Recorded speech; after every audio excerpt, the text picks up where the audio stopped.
Today I'm doing a pre-recording of our third row, or the third block of the sewer row for March, and I've decided to use the Dresden plate in a different way.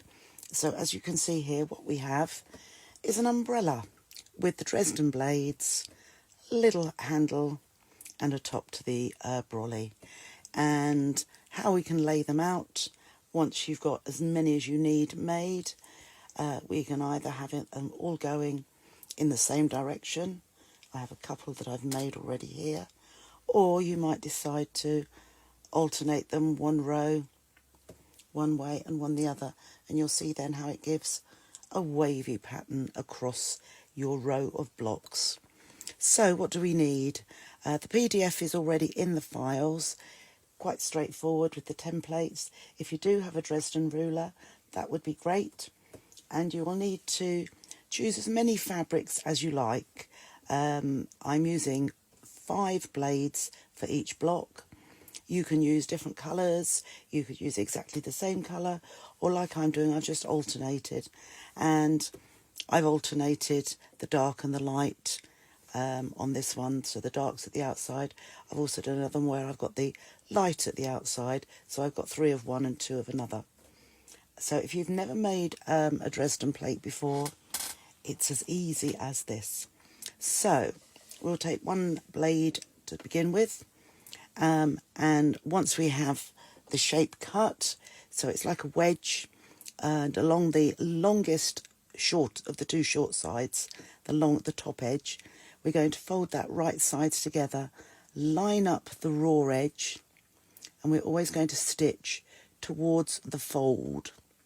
So line that up, pin if you like, but just hold that down. Take it to the machine. As usual, a 1/4 inch seam allowance and a 1.8 or 2 millimetre length stitch. And when I start, I like to reverse at the beginning. So a couple of stitches and reverse, way to the fold, and then stop. Don't cut the threads, but just pick your next blade up, fold right sides together along that top edge, and always sew from the raw edges to the fold. If you stitch the other way, it could be that the fold is not exactly in the middle and you won't have an accurate blade. So again, I've just aligned those raw edges completely, and reverse at each end, and take the next one. Doesn't matter if these are in order that you're going to stitch them at the minute. It's just I happen to have them laid out. So there's that, and here's the 5th one coming up. So just align that carefully, pop it under, reverse, stitch across, and then we can trim that off. So we have all 5, and all I'm going to do now is chop them apart, and then at the fold edge here, I'm just going to trim or clip that off. You can see I just cut the corner off there, just to make for ease of when we start to press. So try not to cut those stitches, but just trim that corner off, and just that one. Don't need to do the other side. So we have all 5 of them ready to go. So we can trim that little bit of thread hanging there. So all we need to do now is turn them to the right side. So tuck your finger in there, just roughly turn it out, and we will be pressing them in just a moment. So I'm just turning them like that, and then I'm going to use my little pokey tool or a knitting needle, as I have here, give me a nice point at the top, and that's what helps to, by trimming that corner off, gives you a nice point to your Dresden. So there we go. Just push that through, and I leave those seams, or that one seam at the middle there, I leave that together because that will actually fold to one side very, very easily. So now we need to just press these. So I'll just get the pressing mat in and get the iron.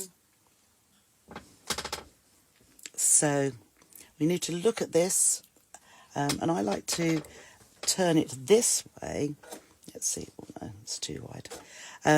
I like to turn it towards me so that I can see.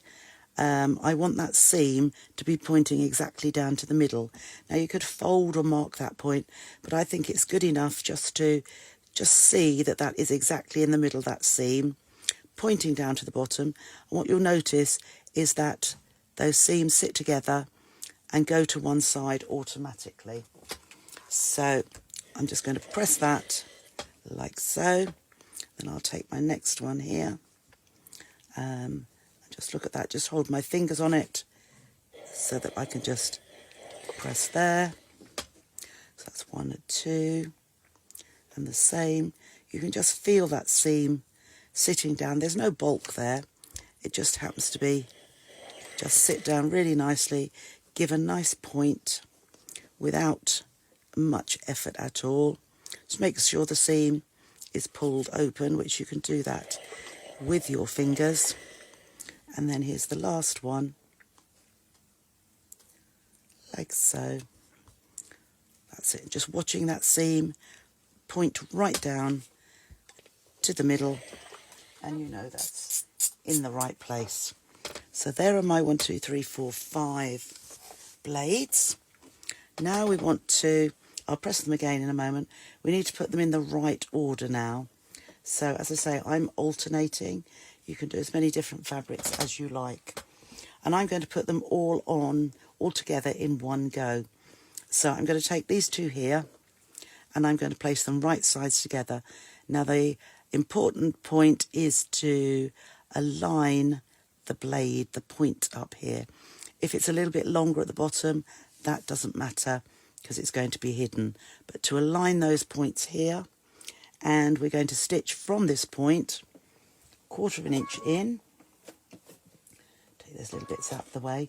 And also, so once I've got the foot holding that down, just make sure they line up perfectly. And always reverse at the beginning here as well. So straight down to the bottom. And 1/4 inch all the way. Don't veer off, because that can quite easily make it too wide at the bottom. It's easy to do. So you want an exact 1/4 inch the whole way down. So we'll then open that out, and then I just finger press or nail press down that seam. Then going to pick my next one up and again lay it right sides together like so. Align those raw edges and get ready to go exactly at the 1/4 inch and down to the bottom. And you don't need to reverse there. We can then open that blade and nail press down. Take the next blade, align that top, the bottom of the point, and align those raw edges there, straight underneath.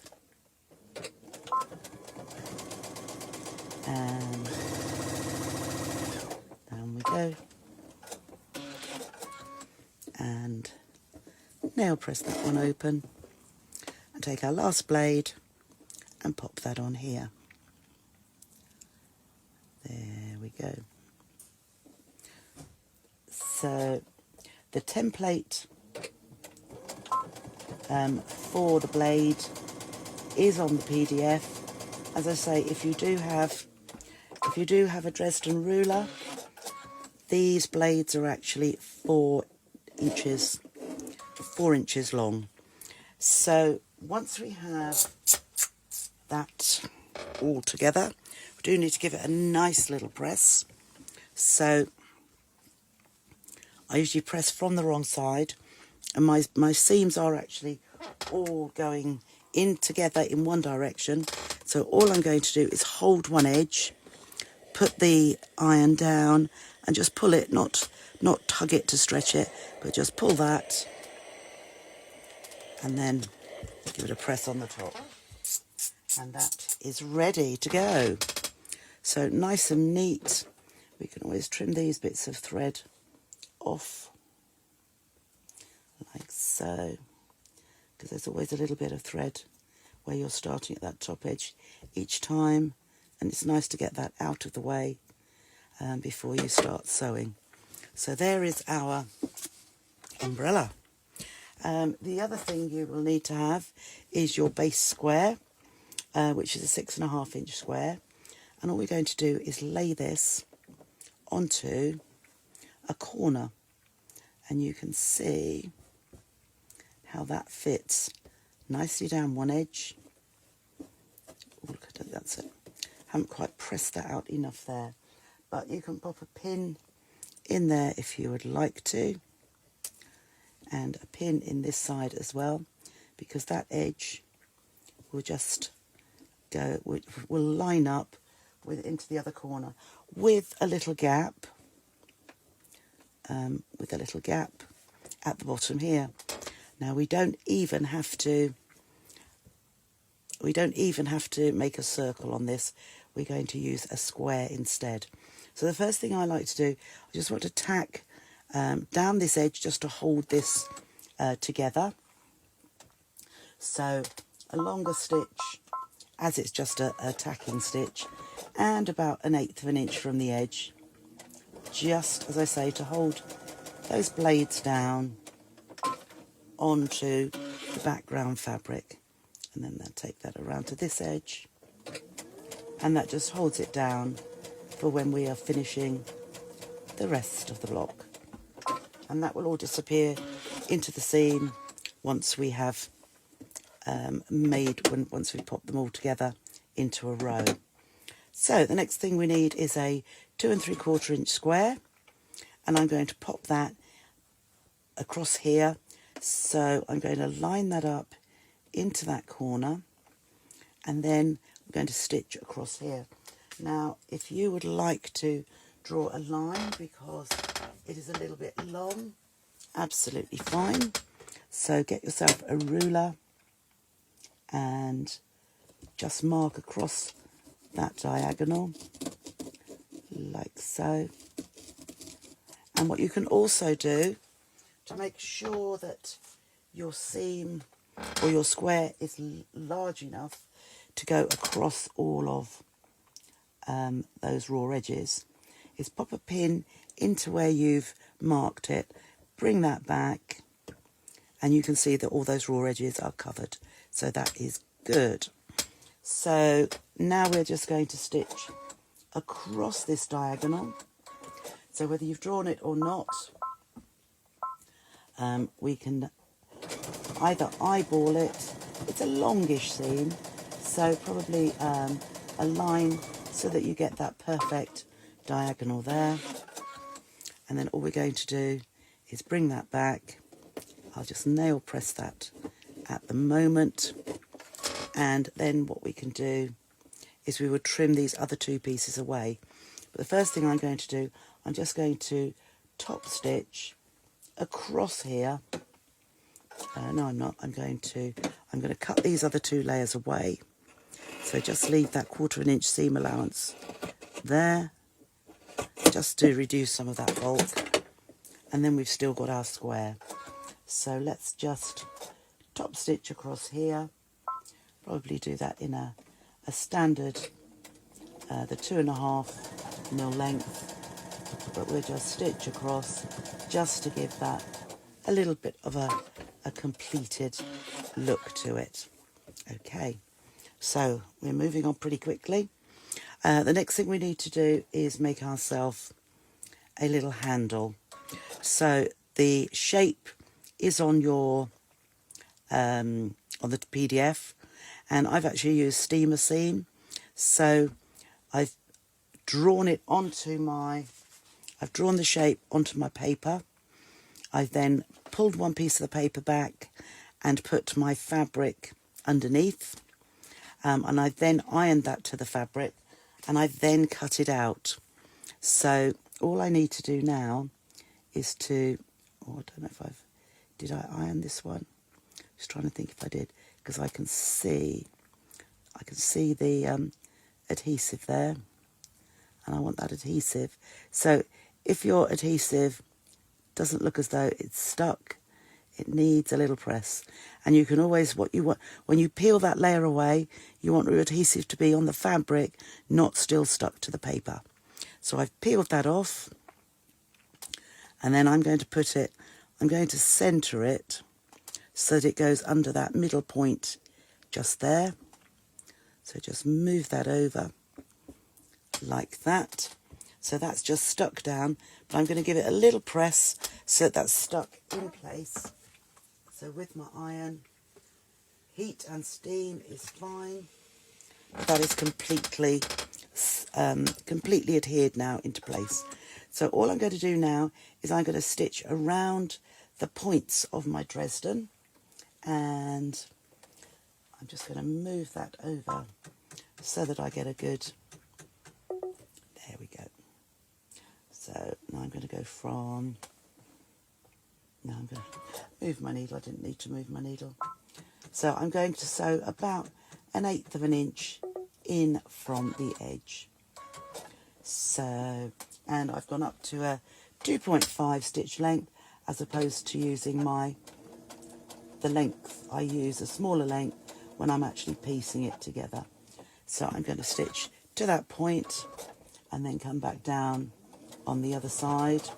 When my needle meets this seam here, I know that's the time that I can turn or pivot the work to go up the next point, pivot and come back down, and as I meet that seam, we're on there, and then I can pivot and come up to the other point. It really is quite a relaxing block to make, and the top stitching really just adds to it, and there's no marking to need to do. Come off that a little bit, I can see. There we go, and back down here. And then onto the next one. And you can see now why I stitched down these outsides just to hold that together. Okay, so that's our top stitching done there. Now all I'm going to do now, you can change to a free motion foot if you want to, but I'm just going to keep my standard foot on here, and I'm actually just going to stitch around the edge. So I'm going fairly slowly because I have some curves which I need to move. Whoops. There we go. I'm just lifting the presser foot as I come around that curve on the inner. There we are. So nice and slowly. And you do get a little bit of space where you've got one step to do. So one stitch there, bring it back around. There we go. And pivot every time you're coming near the edge. And one more and around. And if your eyes are working well today, this is the easiest bit, going up that straight and nice and slowly. Okay, and then you can trim that thread.